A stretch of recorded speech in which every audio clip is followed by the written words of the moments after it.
siguiente ponente es una persona que está en básicamente todos los medios de comunicación que yo consumo. Es médico y divulgador científico, ha trabajado en todos los formatos posibles, artículos, ponencias, monólogos científicos, radio, podcast, vídeos, también ha organizado charlas, eventos científicos y también coordina la sección de ciencia del Periódico de La Razón. En redes sociales le podéis encontrar como S. de Stendhal. Su libro Una selva de sinapsis, de ediciones Paidós, hace un recorrido por nuestro cerebro y qué nos hace humanos. Un fuerte aplauso para Ignacio Crespo. Muchas gracias.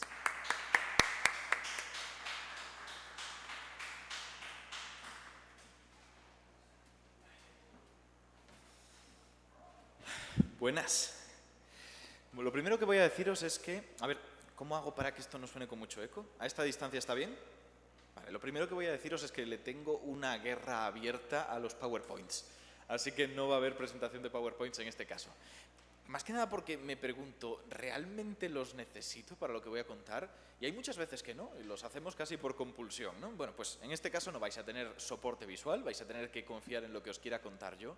Y creo que puede ser interesante que intente justificar por qué otro libro más de neurociencia.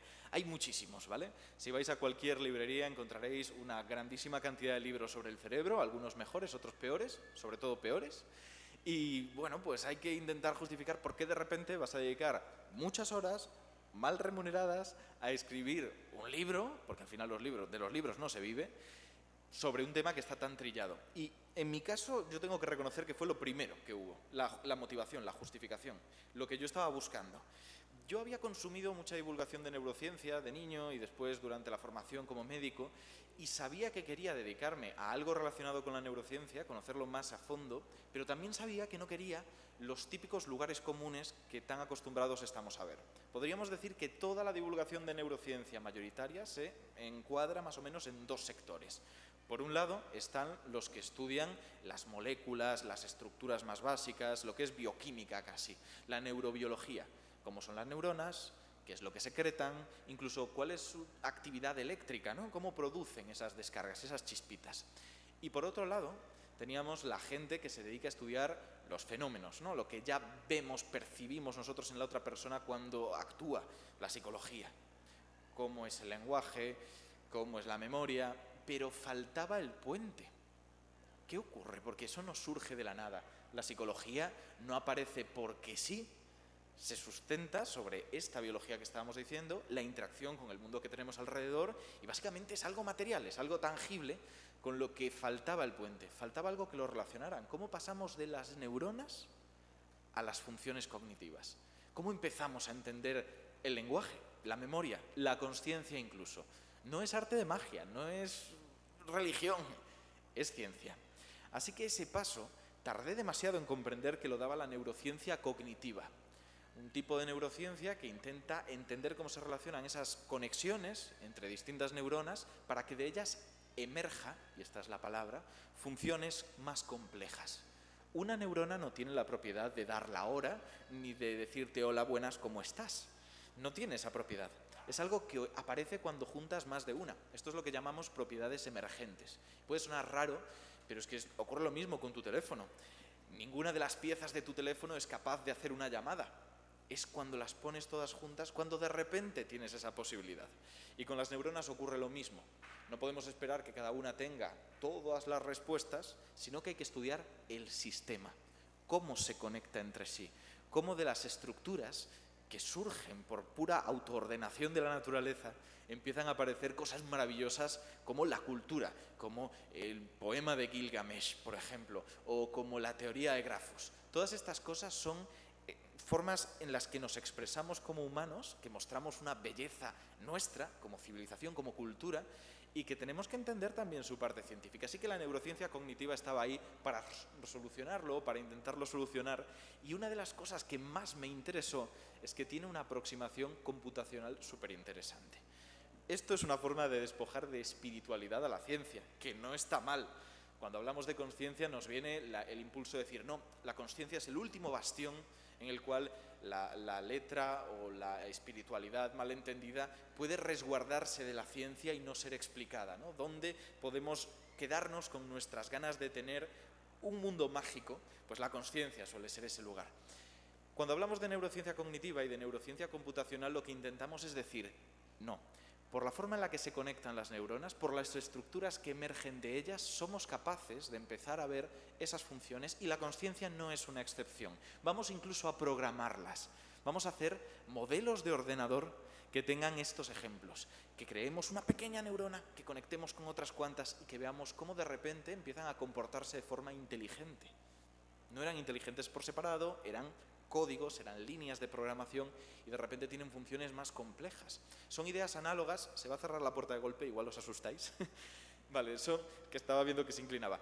Son análogas a lo que ocurre con la neurociencia que aplica la inteligencia artificial, ¿no? Estas redes neuronales artificiales que de repente nos permiten saber que esto es una cabra, esto es un árbol, esto es un tomate, o que nos pueden incluso responder a preguntas complejas, ¿no? Tenemos GPT-3, eso que se hizo tan famoso hace un año y pico, que es una implementación del lenguaje natural en las redes neuronales artificiales salvaje. Pues esto es más o menos lo que los neurocientíficos cognitivos con aproximación computacional están intentando hacer, la versión realista. Yo lo suelo comparar, por ejemplo, con las prótesis. Para poner el ejemplo, la neurociencia en la que se han basado los expertos en inteligencia artificial es aplicada a lo que ellos buscan, a funciones, a aplicaciones claras. Les da igual separarse de lo que el cerebro hace, porque lo que buscan son las soluciones óptimas. Las prótesis al principio intentaban imitar manos, pies, con mucha exactitud, pero de repente nos hemos dado cuenta de que la biomecánica humana es mejorable. Y si os fijáis en las prótesis de un velocista, el pie que sustituye no es un pie antropológicamente correcto, es algo mecánico optimizado para su función. Los expertos en inteligencia artificial han hecho algo parecido. Los que nos quedamos en el lado de la neurociencia computacional intentamos aplicar herramientas parecidas para crear simulaciones mucho más exactas, con cosas más o menos parecidas, de cómo funciona realmente ese cerebro, la aproximación biológica más pura. Bien, pues esto es un poco lo que yo consideraba que no se estaba explicando en casi ningún lado, no necesariamente la parte computacional, sino todo el razonamiento que te lleva a decir, podemos simular pequeñas funciones del cerebro, podemos aproximarnos con una forma de verlo a través de la física, de la química, de todo junto, incluido de la filosofía, porque estamos haciendo aquí algunas afirmaciones, algunas que tienen implicaciones filosóficas. Cuando decimos que la espiritualidad no puede resguardarse de la ciencia ni de la aproximación lógica que aplican otra serie de disciplinas, es porque estamos asumiendo que el mundo es material, que no hay una realidad ideal, imposible de conectar con ella y que está al margen de las leyes de la física y de la química y del resto de disciplinas que estamos desarrollando. Todas estas cosas falta esa forma holística en el mejor de los sentidos, ¿no?, en el que plantean los pseudoterapeutas y compañía, de aproximarse, de enfrentarse. Y con esa idea en mente me puse a escribir, pero de una forma que creo que enganchaba un poquito más que lo que os estoy contando, pero que desde luego por el tiempo que tenemos no podía hacer. ¿Qué es lo que yo planteé? Un desarrollo evolutivo. El cerebro, en su absoluta complejidad que tenemos ahora, que es algo fascinante, se ha repetido muchas veces, la estructura más compleja y maravillosa del universo. Y en parte es verdad. A mí me gusta más, de todos modos, una frase de Darwin que dice que el cerebro de un insecto es el gramo de materia más maravilloso del universo. Y estoy de acuerdo, porque al final tiene muchísima complejidad en un tamaño más pequeño. Así que, quitándonos de este antropocentrismo, yo me planteé, fíjate, si es que el cerebro del insecto también es muy llamativo, ¿por qué no explicamos cómo se ordena una neurona y un montón de ellas juntas para llegar a generar ese gramo de materia tan fascinante? Y luego, cómo ese gramo de materia va cambiando con el tiempo hasta convertirse en el cerebro que tenemos nosotros. La aproximación, por supuesto, que hice yo en el libro, tuvo que saltar muchísimos de estos pasos. Fue casi conceptual, fue decir, lo primero que necesitamos es una célula. ¿Cómo surge la célula? Y cómo resulta que de repente una de esas células de un organismo pluricelular decide empezar a especializarse, para transmitir electricidad, para comunicar información. Pues esto está más explicado de lo que creemos. Resulta que las mismas propiedades que permiten que una neurona se comunique con otras y que genere actividad eléctrica, la tiene casi cualquier otra célula del organismo. Solo que, como fue prescindiendo de algunas funciones, pudo especializarse y volverse mejor en estas. Pero ahora hay que ordenarlas. ¿Cómo se ordenan solas? ¿Cómo se autoensamblan? Que es lo que dirían en muchas disciplinas científicas. Pues hay formas de entenderlo. Al final hay una presión selectiva y funcionan mejor las ordenaciones que te dan funciones interesantes. Y esto nos explica también por qué de repente se empiezan a agregar en un mismo lugar, para optimizar su capacidad de comunicarse entre ellas, porque están cerca y se comunican más rápido, y por qué empiezan a aparecer en las cabezas. ¿Cómo surge la cabeza en la evolución? Pues porque intentas tener las neuronas cerca de tus sentidos, cerca del ojo, cerca de la oreja. Es optimización, es casi como intentar hacer un plan de mercado del nuevo producto que vas a sacar. Estos son los primeros pasos y emergen las funciones. Empieza a tener un sentido juntar neuronas porque esa información que se intercambian empieza a tener la capacidad de transmitir sensaciones. Los sentidos captan cosas del mundo exterior, son capaces de transformar lo que es un estímulo mecánico, que te toquen, que huelas, que veas porque un fotón incide en tu retina, transformarlos en información y llevarlos a ese centro de procesamiento que han creado rejuntándose todas. Pero ocurre una cosa, hay un problema enorme en tener sentidos y no tener la capacidad de moverte. Imaginad un pequeño ser prehistórico, mucho antes de lo que podemos entender como prehistoria realmente, que tiene la capacidad de detectar con absoluta precisión cualquier cosa de su entorno. Sabe cuándo va a llegar un enemigo, sabe cuáles son las condiciones de su entorno, sabe que no hay comida, pero no tiene un sistema nervioso que le permita moverse, ni cambiar. No le vale para nada. Si no puedes cambiar, ¿para qué te vale saber lo que tienes alrededor? Y lo mismo de la otra forma. ¿Para qué te vale moverte a ciegas, sin detectar gradientes químicos que te digan dónde está la comida y dónde está el peligro? Necesitas desarrollar las dos cosas a la par, así que de repente ya tenemos sistemas nerviosos con capacidad de sentir y con capacidad de moverse. Muy rudimentaria, hay que desarrollarlo muchísimo, hay muchos sentidos que se pierden por el camino lo que estoy contando, pero hay luego otro paso, y es que muy cansado tener que sentir y moverte cada vez que te encuentres con algo nuevo. Imaginad sentir que cada día es el primer día y tener que aprenderlo todo desde el principio. Es mucho más útil cuando sabes que determinado estímulo que se te ha presentado muchas veces y que eres capaz de detectar, porque ya tienes el sistema nervioso para eso, suele ser la antesala de un peligro. Es muy importante eso, es muy interesante porque te ahorra segundos cruciales para sobrevivir. Así que surge la memoria, la forma de que estas estructuras nerviosas no estén simplemente preprogramadas, sino que sean capaces de cambiar, de adaptarse, de sentir a su vez esa evolución que siente el organismo y la especie en el cerebro, en cuanto a que pueden cambiar y los cambios que sean más interesantes para almacenar determinada información persisten, se quedan y les permiten sobrevivir con más facilidad. Más o menos vamos entendiendo cómo surge la memoria, pero hay mucho más, porque ahora que tenemos memoria, sentidos y motricidad, hay muchas otras funciones cognitivas que empiezan a plantearse como una posibilidad. Posiblemente la más importante sea la atención. Esta es otra cosa que me llamó mucho la atención cuando empecé a estudiar neurociencia cognitiva, y es que en casi ningún libro de divulgación científica de neurociencias se habla de la capacidad de atención. Y no hablo del trastorno de déficit de atención, que de hecho no tiene que ver con la atención. O sea, es un tema que está tan dejado de la mano de Dios que no se trata y no se entiende. La capacidad de atención es lo que me permite juntar cada minuto que vivo con el minuto anterior. Por decirlo muy sencillo, parece algo trivial, ¿no? El saber que estoy aquí porque hace un momento he venido caminando allí y parece que es memoria, pero en cierto modo no es solo memoria. Es que yo sea capaz de mantener mi conciencia aplicada sobre lo que estoy viviendo de forma constante, continua a lo largo de un tiempo. El que no esté de repente escribiendo y diga, ¿qué estaba escribiendo? ¿Qué estaba haciendo? El que te persiga un enemigo y no frenes en medio de la escapatoria de la carrera diciendo, no sé lo que estoy haciendo. Todo esto es fundamental para sobrevivir y no se habla de ello. Y hay formas de atención tremendamente complejas y dispares. No es lo mismo una atención encubierta, que se llama, que es la que yo, por ejemplo, puedo estar prestando ahora mismo a Víctor, sabiendo que más o menos está tecleando y haciendo sus cosas, pero que no estoy enfocando con mis sentidos, lo tengo en la periferia. El hecho de que haya atenciones que emergen de repente, como que si, por ejemplo, entra un perro corriendo, yo rápidamente haré así. Es algo que no tengo por qué prestar atención para que células de mi retina, la forma en la que se establecen las conexiones de mi cerebro, estén preparados para redirigir mi atención y prestarle lo que necesito, porque igual es un perro, igual es un tigre o igual pues es un comando de asalto, quién sabe.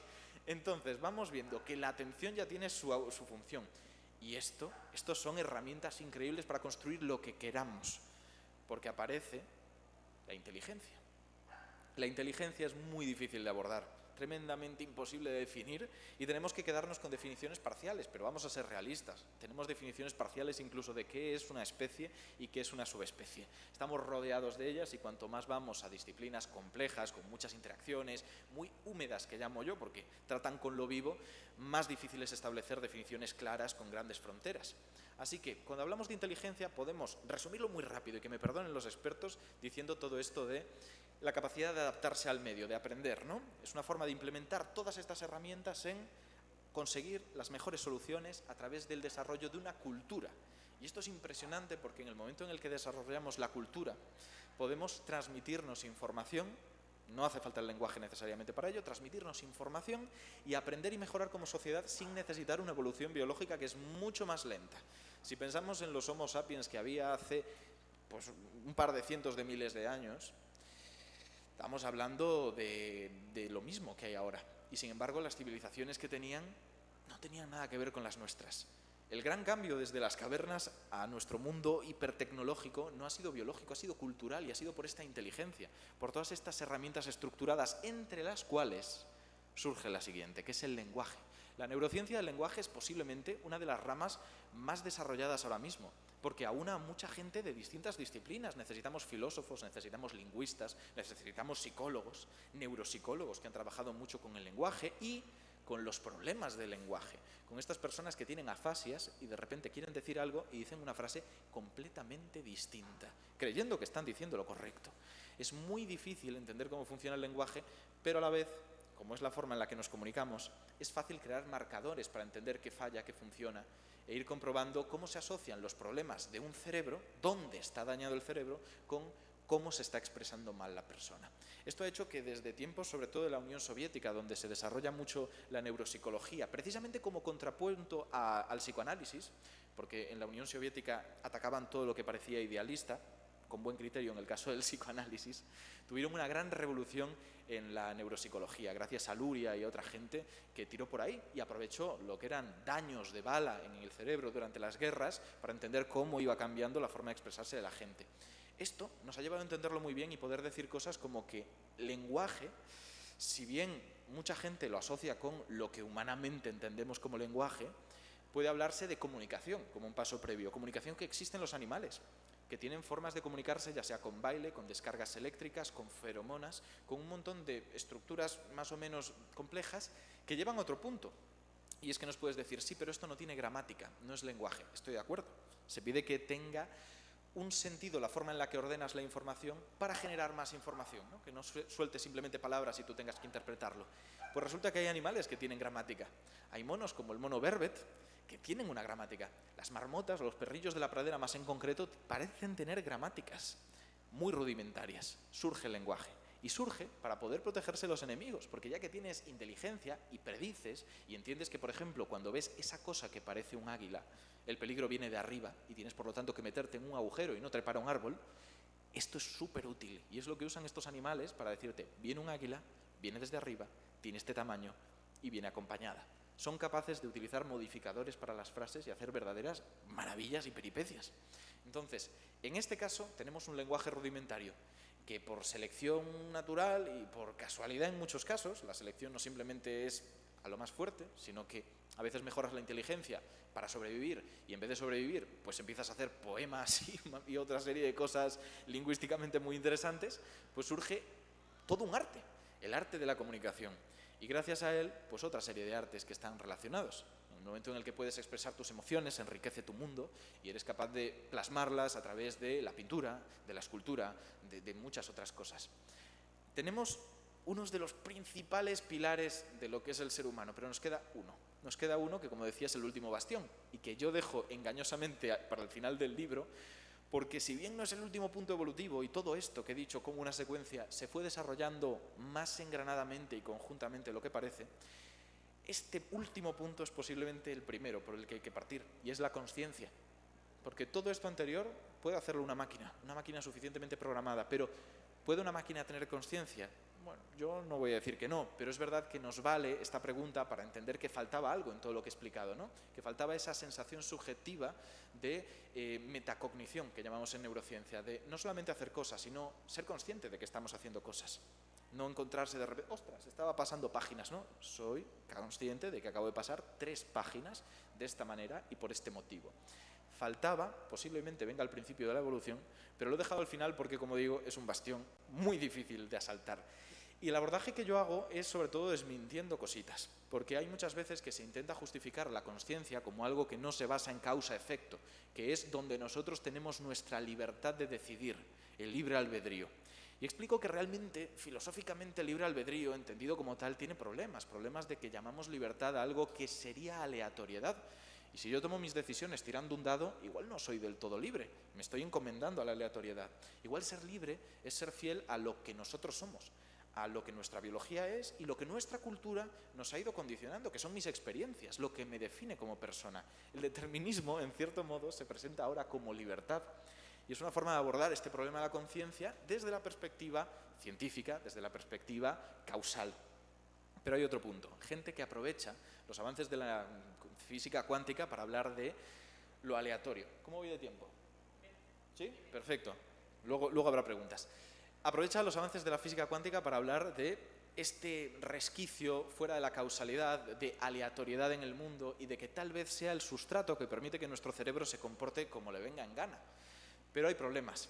Estas teorías, defendidas por gente muy conocida en el campo de la ciencia y que incluso han recibido premios Nobel en física, por ejemplo, Roger Penrose, no tienen una evidencia fáctica, no tienen una comprobación que hayamos podido hacer. Es más, cuando hablamos de las propiedades cuánticas de sistemas muy pequeñitos, por lo general, todo esto de que, de repente todo es probabilístico y no es súper determinado un concepto que podríamos empezar a tratar.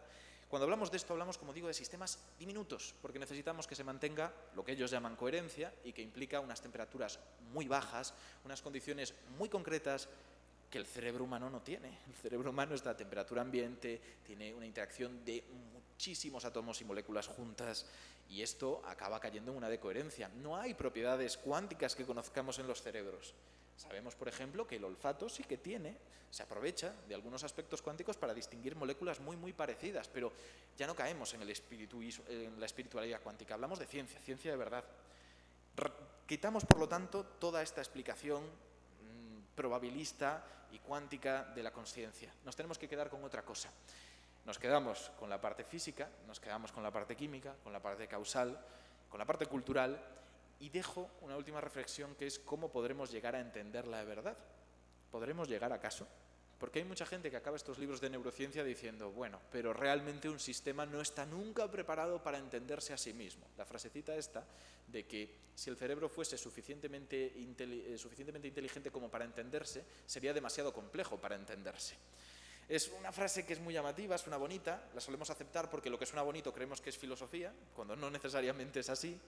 Y en realidad tiene un gran problema, y es que se basa en parte en trabajos matemáticos de los teoremas de incompletitud de Gödel, que igual los habéis escuchado, y mucha gente los parafrasea diciendo que las matemáticas son incompletas porque, si bien son un sistema lógico bastante perfecto, nunca son capaces de explicarse a sí mismas sin añadir un nuevo axioma a su corpus. Tienes que aceptar, no por fe, porque no es fe, pero creerte algo nuevo para poder explicar todo lo que quieres explicar de las matemáticas. Y cuando has aceptado todo eso, necesitas un nuevo argumento en una especie de ciclo sin fin. Es más complejo, pero viene a ser de este estilo. Y la gente, por lo tanto, utiliza esta reflexión para decir que el cerebro es lo mismo, que no va a poderse entender a sí mismo sin un extra que va a hacerlo más complejo, por lo tanto, tendrá que volverse a ampliar este conocimiento. Hay un problema aquí enorme, y es que Gödel hablaba de lógica y de matemática, de ciencias formales, que son abstractas, que son trascendentes, que no son el mundo en el que vivimos necesariamente. Hacer esta traspolación de lo lógico a lo real no es trivial, no puedes hacerlo a lo loco, tienes que demostrarlo, y en ninguno de los casos en los que se utiliza este argumento se demuestra. No es un resquicio para darle libre albedrío a la conciencia, no nos vale en este caso. Sin embargo, las matemáticas sí tienen otra forma de entenderlo. Y es con lo que yo acabo, porque como me gustan las matemáticas, digo, vamos a dejarlas para el final. Cuando la gente ya no tenga la posibilidad de volver atrás, se encuentre muy avanzado y por la falacia del coste hundido, como cuando os quedáis a ver una película que nos gusta porque la habéis pagado, pues diga, me acabo las 5 páginas que quedan. Meto, por lo tanto, en este momento, el tema de la teoría del caos, que muchos lo habréis escuchado, igual en Parque Jurásico. Yo era un niño cuando lo escuché por primera vez, de boca del doctor Ian Malcolm, de Goldblum, Y está mal explicado, lógicamente. El tema del caos, mucha gente cree que es desorden, ¿no? De repente, bueno, pues no hay ningún orden visible y eso es caos. En realidad es muy distinto. El caos es orden, pero un orden muy complejo. En sistemas que, como estaba explicando antes el anterior ponente, como cuando predecimos el tiempo, es muy sensible a las condiciones iniciales. ¿Por qué podemos predecir el tiempo que va a hacer mañana y nos cuesta mucho predecir el tiempo de dentro de 2 años, este mismo día? Porque no somos capaces de medir con suficiente precisión todas las características de todas las masas de aire que hay ahora mismo en la Tierra, cómo se relacionan entre sí, cómo están interactuando, con una precisión de milésimas. No podemos. Y por lo tanto, igual, mañana hemos hecho una predicción suficientemente acercada, nos aproximamos, pasado más o menos también, pero cualquier pequeña desviación que haya hoy respecto a mis mediciones puede amplificarse. Y por al final una repetición, dentro de 2 años, estar completamente separado de mi predicción. Pues este determinismo es lo que a veces nos impide entender cómo funcionan sistemas tan complejos como el cerebro humano. Porque, a fin de cuentas, el caos es determinista, no se basa en la aleatoriedad. Estamos hablando que hay causa, consecuencias y un sistema tremendamente complejo. Posiblemente los mayores avances que se puedan dar a la hora de entender fenómenos tan complejos como es la consciencia vendrán de un conocimiento mayor de la teoría que hay en cuanto a teoría del caos. Una aproximación matemática a todo esto que, por suerte, y ahora volvemos, como el viaje del héroe a lo primero que he contado, la neurociencia computacional está dando. Porque los neurocientíficos computacionales, aunque suene contradictorio, por ahí, por Europa, perdidos, están siendo cada vez más físicos y matemáticos, con conocimientos de biología, pero sobre todo con conocimientos de computación, con conocimientos de física y con conocimientos de matemáticas abstractas, para poder comprender esto, trabajar con nuevas herramientas y desbloquear una nueva forma de aproximarse a entender el cerebro. No única, porque necesitarán todavía de psicólogos conductistas, necesitarán de neurocientíficos que trabajen con la bioquímica, necesitarán de todos ellos, pero con una nueva aproximación abstracta y tremendamente potente como es la matemática. Así que más o menos esto es lo que yo cuento en mi libro. No tenía pensado contar nada, yo empezaba a improvisar aquí con todo lo que sabía que había entre mis páginas y dejando más o menos claro lo que quiero transmitir, y esto lo puedo decir con seguridad y humildad, porque no digo que sea mejor por ello, pero no hay más libros de divulgación que hayan visto que traten el cerebro de esta forma. Así que al menos pues algo distinto aporta. Que os guste más o menos ya es cosa vuestra y de cómo haya tenido yo la habilidad ese día a la hora de teclear. Pero bueno, más allá de eso, si nos sobran algunos minutos, 5 igual, ¿cuánto? Es lo que iba a decir, que voy a dejar abierto para que cualquiera que tenga preguntas pues me las pueda hacer y las responda. Así que nada, muchas gracias.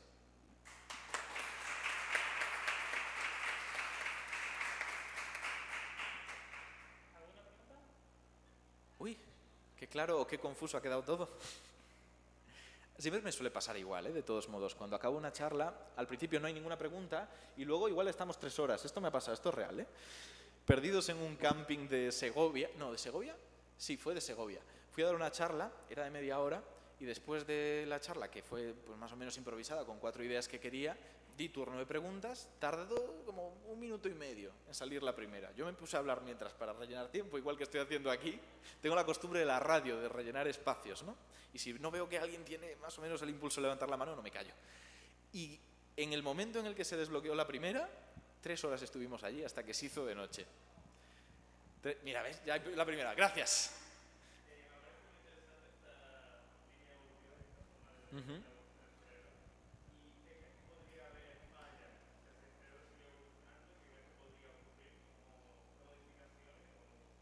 Uh-huh.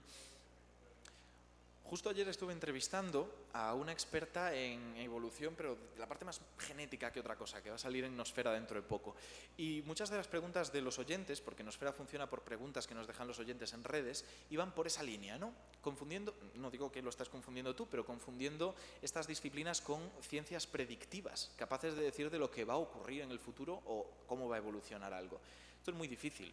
Hay una cosa que se llama una línea, es evolución experimental. Funciona en laboratorios y tú puedes presionar a determinados microorganismos que se reproducen muy rápido para que hagan determinados cambios y se adapten a situaciones de pH muy extremo, de temperatura muy extremo, y asumes que van a encontrar una solución. Pero porque tú estás a cortísimo plazo obligándoles a ello. No sé qué presión selectiva va a encontrar la civilización, la humanidad, para conseguir eso. Además de que hay otra cosa, y es que desde que tenemos una civilización, y esto es mucho más antiguo de lo que podemos creer, porque hay grutas de hace cientos de miles de años, perdidos en Oriente Medio, donde se ve que hay personas que sobrevivían a pesar de no estar preparadas físicamente para sobrevivir. Había ya una cultura, había una civilización y se las cuidaba. La presión evolutiva cedió, en cierto modo, en algunos aspectos. Comenzaron a sobrevivir personas que igual habían nacido con una pierna totalmente atrofiada. Y se encuentran casos. Se encuentran, por ejemplo, casos de personas que habían perdido una pierna y se sabe que han sobrevivido porque estaba cicatrizado el hueso. Alguien les alimentaba. Es más, les alimentó lo suficiente como para llegar a viejos, porque analizando sus huesos se encontró que la mandíbula estaba completamente erosionada de haber estado trabajando toda la vida, una mandíbula propia de una persona anciana. Así que esto, en cierto modo, es detener lo que es la selección natural, y esto no es malo. Esto no es malo, que hay muchos que te dirán que es algo incorrecto. No es malo. Esto es parte de lo que nos hace humanos. Y en esas condiciones es muy difícil decirte qué va a ocurrir.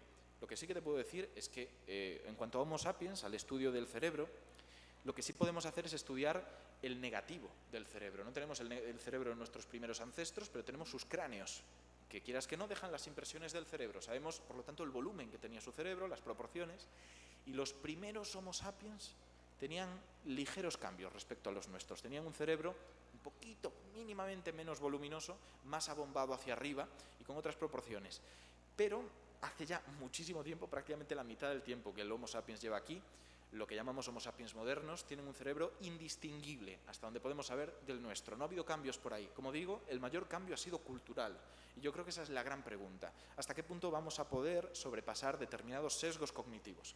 Los sesgos cognitivos, que les tenemos tanta manía, ¿no? Eso que nos hace ser a veces prejuiciosos y caer en racismos y homofobias y barbaridades de estas, tienen esa parte negativa que es horrible y hay que destronarla, pero se basan en simplificaciones del procesamiento de información para poder sobrevivir. Los prejuicios hacen que le tengas miedo a un tigre por defecto. Lo importante es que la cultura tiene que trabajar en contra de ellos para saber hasta qué punto llevarlos a cabo y qué otras son cosas que podemos prescindir, que ya no necesitamos esa simplificación absoluta de todos los estímulos que nos llegan. Así que posiblemente la evolución que sintamos sea cultural y con suerte vaya por esta línea, por intentar desembarazarnos de todas las partes negativas y por optimización que la limitada biología nos ha dado. Limitada, pero que hasta aquí nos ha traído. No sé si te he respondido, ¿sí? Perfecto. ¿Más preguntas? ¿Sí?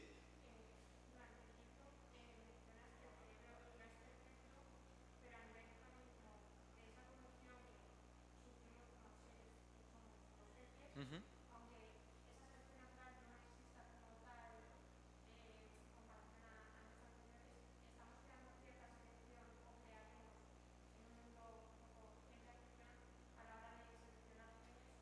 Mm.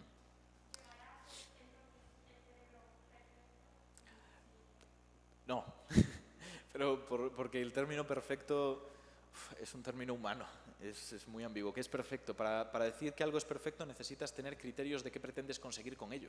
Necesita tener un sentido la vida, ¿no? Para ser perfecto respecto a ese sentido. Un tenedor es perfecto para pinchar y un cuchillo es perfecto para cortar.